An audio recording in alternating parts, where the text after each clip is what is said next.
No dia de hoje, senadora Ana Amélia, Vossa Excelência, que é uma militante quanto mais desta área, o governo federal anunciou o novo Plano Safra. Mas Vossa Excelência, como tem uma bagagem muito maior, terá a oportunidade, inclusive, de falar desse assunto com muito mais propriedade do que esse que vos fala.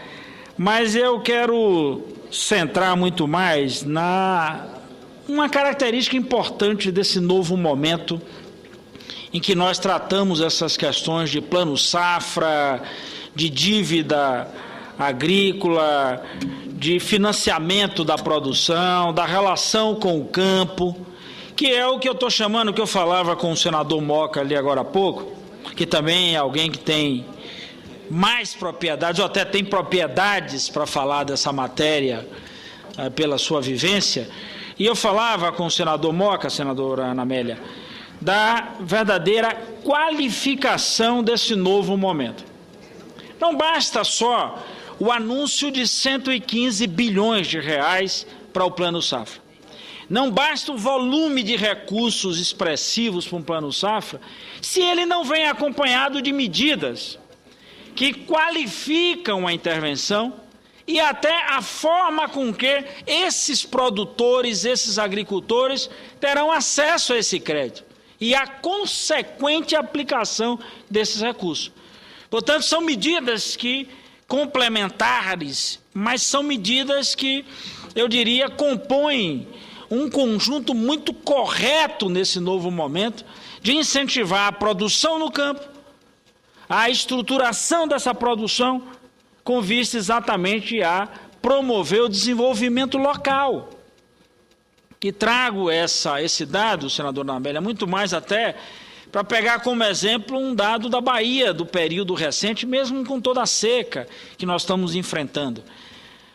Os números do Cadastro Geral de Empregos na Bahia, do período de até maio, traz um dado interessante para ilustrar essa nova fase do campo brasileiro.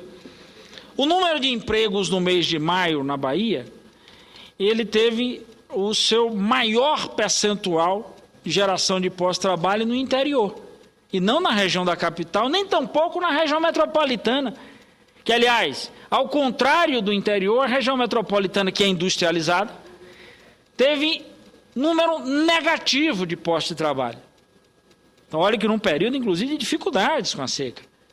Então, essa política de ampliar o Plano Safra, de qualificar o Plano Safra, de discutir as formas de acesso e, ao mesmo tempo, o governo se preocupar, através das suas instituições, de como incentivar essa produção, enxergando as especificidades das culturas locais, encaixando verdadeiramente as cadeias, trabalhando, por exemplo, a pecuária, trabalhando o aspecto da produção, a produção de alimentos, a vocação regional, para permitir, inclusive, que a gente tenha cada vez mais um aproveitamento na sua inteireza desses investimentos naquelas regiões e, particularmente, em cada local.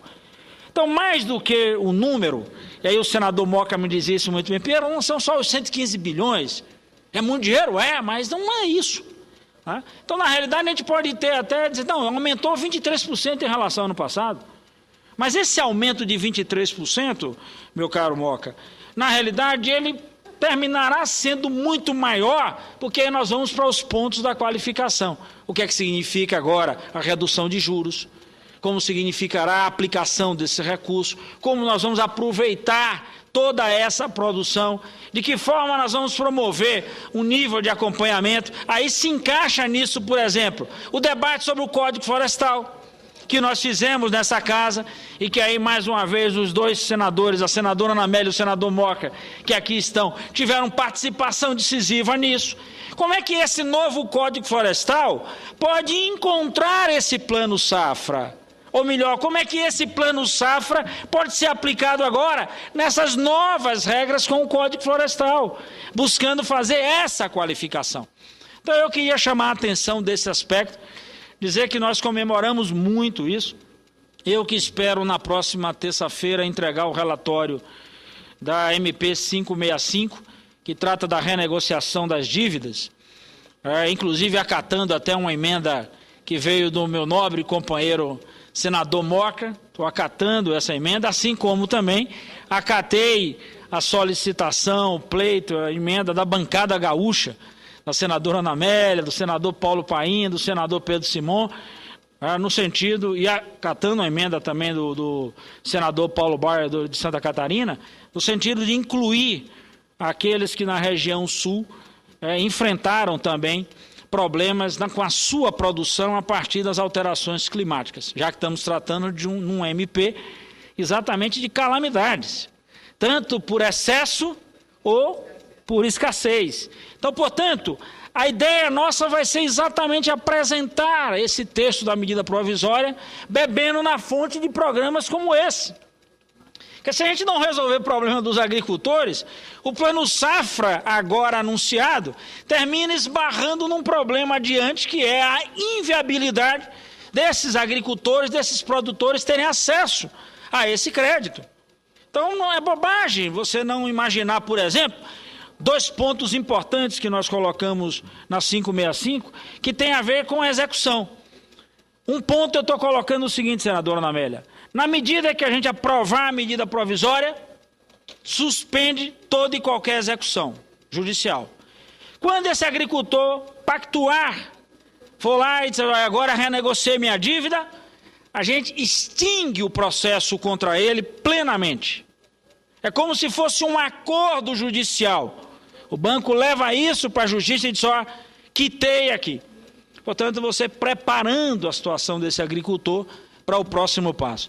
Portanto, quero aqui, senador Moca, comemorar esse novo momento, dizer que viajo para a Bahia agora mais feliz ainda, porque nós vamos ter a oportunidade de ampliar aí os níveis de recursos para o investimento, e lógico que nós vamos enfrentar nesse final de semana não uma grande caminhada aí na produção, mas uma grande caminhada nas convenções, em que nós estaremos fechando aí as alianças em diversos lugares, e espero poder contribuir ainda também com a aliança lá na cidade de Salvador, para a gente reforçar a candidatura do nosso companheiro Nelson Pellegrino. Mas é uma caminhada nesse final de semana importante, porque nós vamos eleger os futuros prefeitos que vão tocar as cidades, e particularmente nesse caso da minha querida Bahia, majoritariamente as cidades do interior do meu estado, cuja economia depende literalmente da atividade agrícola, da atividade agrária, né, e, portanto, da pecuária, do traço local, mas depende sobejamente bem dos recursos do governo federal para essa área, portanto, com subsídios, com financiamento e com esse tipo de empenho por parte do governo. Se por um lado incentivamos a economia, por outro lado a aplicação de recursos dessa natureza servem exatamente para a gente ir criando as condições para que o sujeito possa viver em sua terra, viver bem, ter acesso a serviços e ter esperança e expectativa, e boa expectativa de vida longa. Era isso que eu tinha a dizer, senhor presidente. Muito obrigado.